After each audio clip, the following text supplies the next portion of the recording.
എല്ലാവർക്കും നമസ്കാരം. വെള്ളത്തിൽ നിന്നുള്ള രോഗങ്ങളിൽ നിന്നും രക്ഷ നേടാനും അഴുക്ക് വെള്ളം റീയൂസ് ചെയ്യാനും നമുക്ക് ഈ ഫിൽറ്ററിംഗ് വഴിയിലൂടെ സാധിക്കും. ഇതിനാവശ്യമുള്ള വസ്തുക്കൾ 4 കപ്പ്, പഞ്ഞി, കല്ല്, തുണി, ഒരു PVC പൈപ്പ്, ചതുരത്തിലുള്ള ഒരു കാർഡ്ബോർഡ് എന്നിവയെല്ലാമാണ്. ഇതുണ്ടാക്കുന്ന രീതി ഞാൻ പറഞ്ഞു തരാം. ആദ്യം ചതുരത്തിലുള്ള ഒരു കാർഡ്ബോർഡിൽ ഒരു PVC പൈപ്പ് ഒട്ടിക്കുക. അതിൽ 3 കപ്പുകൾ മുകളിൽ നിന്ന് താഴേക്ക് ഇതുപോലെ ഒട്ടിക്കുക. അതിന്റെ അടിയിൽ ഒരു കപ്പ് ഇങ്ങനെ വെക്കുക. ആദ്യത്തെ കപ്പിൽ പഞ്ഞി, രണ്ടാമത്തെ കപ്പിൽ കല്ല്, മൂന്നാമത്തെ കപ്പിൽ തുണി എന്നിങ്ങനെ നിറയ്ക്കുക. അതിന് മുകളിൽ ചെളിവെള്ളം ഒഴിക്കുക.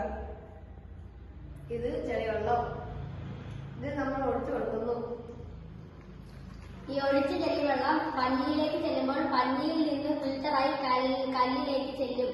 കല്ലിൽ നിന്ന് ഫിൽട്ടറായത് തുണിയിലേക്ക് ചെല്ലും. തുണിയിൽ നിന്ന് ഫിൽട്ടറായത് കപ്പിലേക്ക് ചെല്ലും.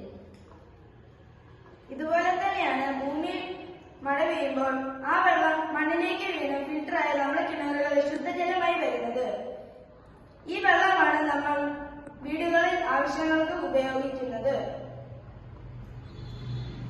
ചെളിവെള്ളം പയ്യെ താനെ പഞ്ഞിയിൽ നിന്നും കല്ലിൽ നിന്നും തുണിയിൽ നിന്നും ഫിൽട്ടറായി ശുദ്ധജലമായി ലഭിക്കുന്നു. ഇത് ശുദ്ധജലമായി വന്നിട്ടുണ്ട്. ഇത് നമുക്ക് കുടിക്കാനും ഉപയോഗിക്കാം. അപ്പം എല്ലാവർക്കും താങ്ക് യു.